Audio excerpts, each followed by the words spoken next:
500 साल पहले इटली के एक जीनियस लियोनार्दो दा विंची ने एक ऐसी पेंटिंग बनाई थी जो आज भी एक मिस्ट्री बनी हुई है, मोनालिसा। आखिर ऐसे क्या राज छिपे हैं इस पेंटिंग में जो इसे दुनिया की सबसे रहस्यमयी और सबसे फेमस पेंटिंग बनाते हैं। इस वीडियो को आखिर तक ज़रूर देखना। आप मोनालिसा के बारे में 23 ऐसी बातें जानोगे जो वाकई आपको हैरानी में डाल देंगी। नंबर 23। 23 जून 1852 को ल्यूक मास्पेरो नाम के एक यंग फ्रेंच आर्टिस्ट ने पेरिस के एक होटल की चौथी मंजिल से कूदकर अपनी जान दे दी। वो मोनालिसा की रहस्यमयी मुस्कान के लिए पागल था, उसकी सुंदरता पर मोहित था।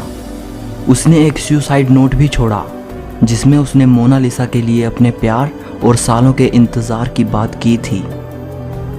नंबर 22।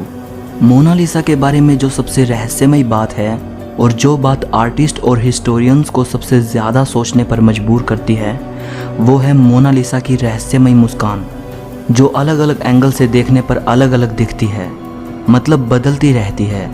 पहले ये तस्वीर मुस्कुराती हुई दिखाई देती है, फिर ये मुस्कान फीकी पड़ जाती है और फिर गायब हो जाती है।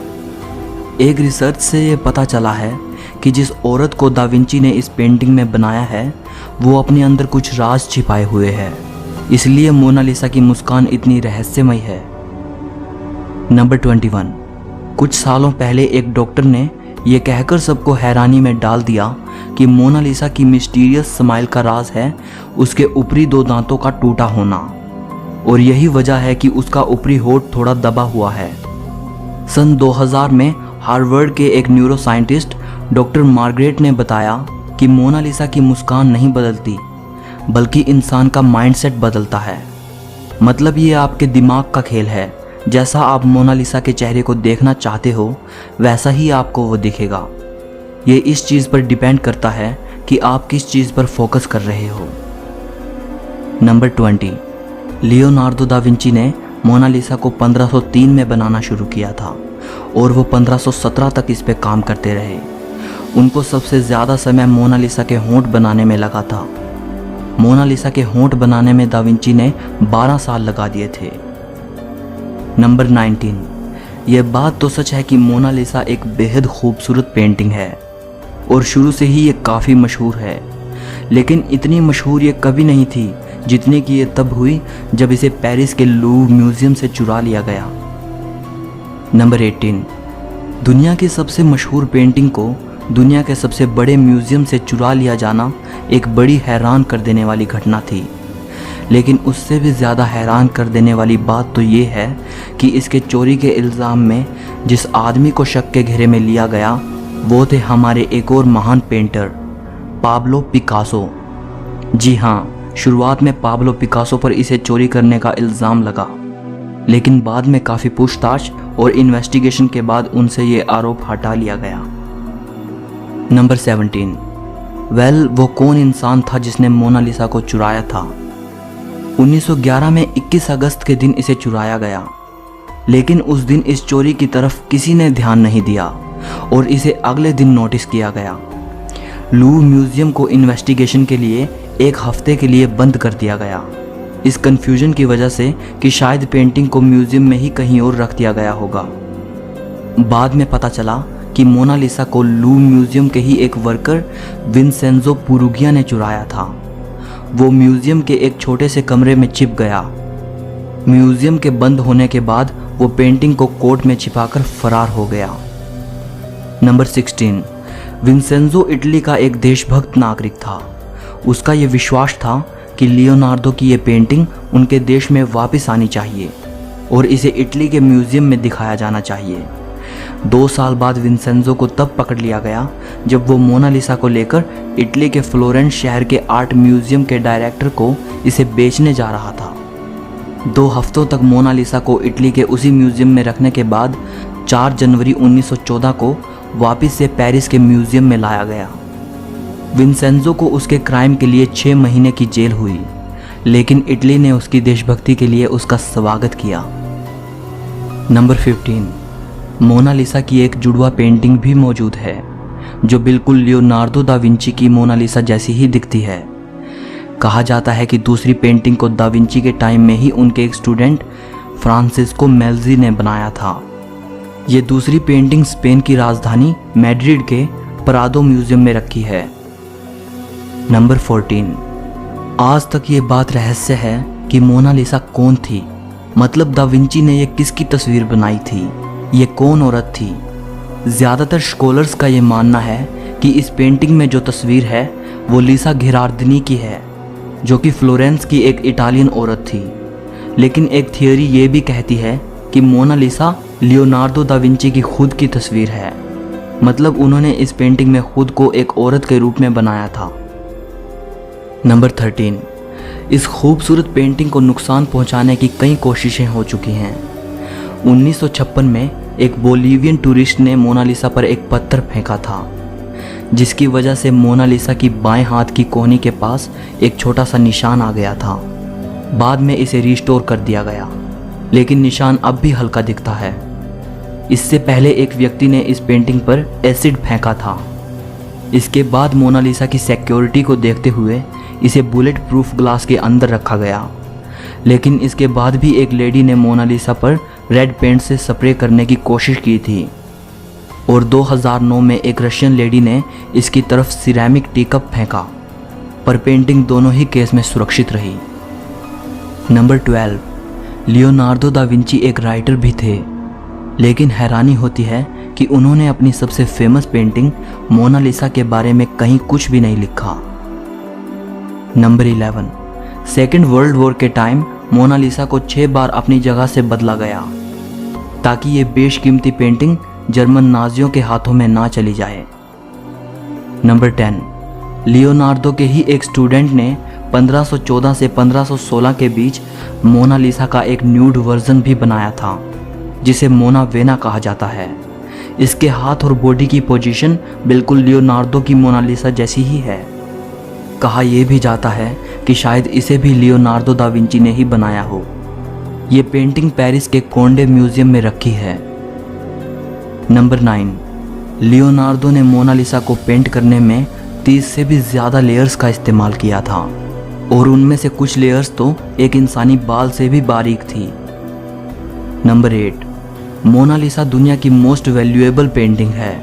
गिनीज वर्ल्ड रिकॉर्ड के अनुसार मोनालिसा हिस्ट्री की हाईएस्ट वैल्यूएशन वाली पेंटिंग है। 1962 में इसकी कीमत $100 मिलियन आंकी गई थी। 2019 में ये $700 मिलियन के आसपास है, लेकिन फ्रेंच हेरिटेज लॉ के अकॉर्डिंग इसे बेचा और ख़रीदा नहीं जा सकता, क्योंकि ये पब्लिक के लिए है। नंबर 7। 1519 में दा विंची की मृत्यु के बाद मोनालिसा फ्रांस के राजाओं के प्राइवेट कलेक्शन का हिस्सा बन गई। फ्रेंच रिवॉल्यूशन के बाद मोनालिसा को पेरिस के लूव्र म्यूजियम में रख दिया गया। ये पेंटिंग नेपोलियन को इतनी पसंद आई थी कि कुछ समय के लिए उन्होंने इसे अपने बेडरूम में लगवा दिया था। नंबर 6। जितना आपको लगता है ये पेंटिंग उससे काफ़ी छोटे साइज़ की है। इसका साइज़ 30 बाई 21 इंचेस है और इसका वज़न 8 किलोग्राम है।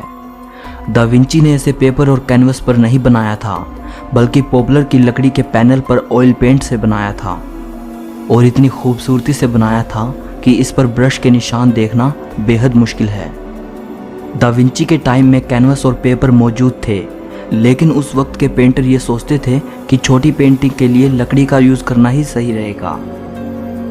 नंबर 5। जब आप इस पेंटिंग को देखते हो तो आप पाओगे कि मोनालिसा की आईब्रोज और आई लैशेज नहीं दिखती।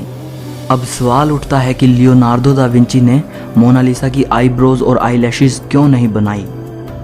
2017 में एक फ्रेंच इन्वेंटर पास्कल कोट ने हाई रिजोल्यूशन स्कैन से ये पता लगाया कि दा विंची ने मोनालिसा की आईब्रोज और आई लैशेज बनाई थी। उसने बताया कि ये टाइम के साथ धीरे धीरे गायब हो गई, शायद ओवर क्लीनिंग की वजह से। नंबर 4। पैरानॉर्मल क्रूसिबल नाम की एक वेबसाइट ने यह दावा किया था कि मोनालिसा की पेंटिंग में एलियन छिपा है। कहा गया कि अगर इस पेंटिंग को लेफ्ट साइड से मिरर के साथ जोड़कर देखा जाए तो एलियन जैसी आकृति बनती है। ये बात तब सोचने पर मजबूर करती है जब एक और थियोरी सामने आती है, जिसमें यह कहा गया कि दा विंची ने इस पेंटिंग के लेफ्ट साइड में बड़े ही सीक्रेट तरीके से एक मैसेज छिपाया है। थियोरी बताती है कि पेंटिंग में इटालियन भाषा में लिखा गया है ला रिस्पोस्ता सी ट्रोवा की। इसका मतलब है द आंसर इज हेयर, यानी उत्तर यहाँ है। हालांकि इस थियोरी में कितनी सच्चाई है इसकी कोई पुष्टि नहीं की जा सकी और ना ही मैं इसके सच होने का कोई दावा करता हूँ। नंबर 3, मोनालिसा के फैन दुनिया भर में हैं। इस पेंटिंग पर बहुत सी पोएम्स भी लिखी जा चुकी हैं और सॉन्ग्स बन चुके हैं। जब से इसे पेरिस के लूव्र म्यूजियम में रखा गया है तब से इसे वहाँ लव लेटर्स मिलते हैं, चाहने वालों की तरफ से फ्लावर्स मिलते हैं। नंबर 2, मोनालिसा को इंग्लिश में मोनालिसा लिखा जाता है, लेकिन इसकी सही स्पेलिंग ये है। कोई इसे मोनालिसा कहता है तो कोई मोनालिसा कहता है, लेकिन इटालियन में इसकी करेक्ट प्रोनाउंसिएशन है मोनालिसा। इसका मतलब होता है माई लेडी। नंबर 1, दोस्तों अगर आप पेरिस के लूव्र म्यूजियम में जाते हो तो मोनालिसा के रूम में जाने के बाद जहां मोनालिसा रखी है उसके बिल्कुल अपोजिट डायरेक्शन में आपको एक बहुत बड़ी पेंटिंग मिलेगी जो कि मोनालिसा से कई गुना बड़ी है। इसका नाम है द वेडिंग फीस्ट एट कैना। इसे इटली के ही एक पेंटर पाओलो वेरोनेसे ने 1563 में बनाया था। दोस्तों ये पेंटिंग इतनी खूबसूरत है कि इसकी तारीफ़ के लिए शब्द कम पड़ जाएंगे, लेकिन क्योंकि ये पेंटिंग इतनी फेमस नहीं है इसलिए लोग इसे देखने में ज़्यादा इंटरेस्टेड नहीं हैं। यही वजह है कि मोनालिसा के सामने तो आपको बहुत भीड़ नज़र आएगी, लेकिन इसे देखने के लिए बहुत कम लोग खड़े मिलेंगे। दोस्तों अगर हम सच्चे आर्ट लवर हैं तो हमारे पास वो आंखें होनी चाहिए जो एक आर्टिस्ट की कला को परख सकें। जस्ट किसी एक ही चीज़ को सिर्फ इसलिए वैल्यू देना कि वो बहुत फेमस है या उसको बनाने वाला कोई बड़ा इंसान था और दूसरे के काम को सिर्फ इसलिए भूल जाना क्योंकि वो ज़्यादा फेमस नहीं है या उसे बनाने वाला कोई महान इंसान नहीं था, ये तो सही नहीं है ना।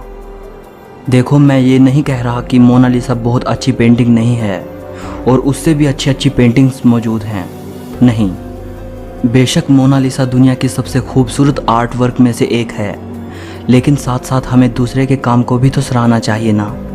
हो सकता है कि उसकी बनाई गई चीज़ भी उतनी ही अच्छी हो सकता है उस आर्टिस्ट ने भी बहुत मेहनत की हो और हम उसकी तरफ बिल्कुल ध्यान नहीं दे रहे।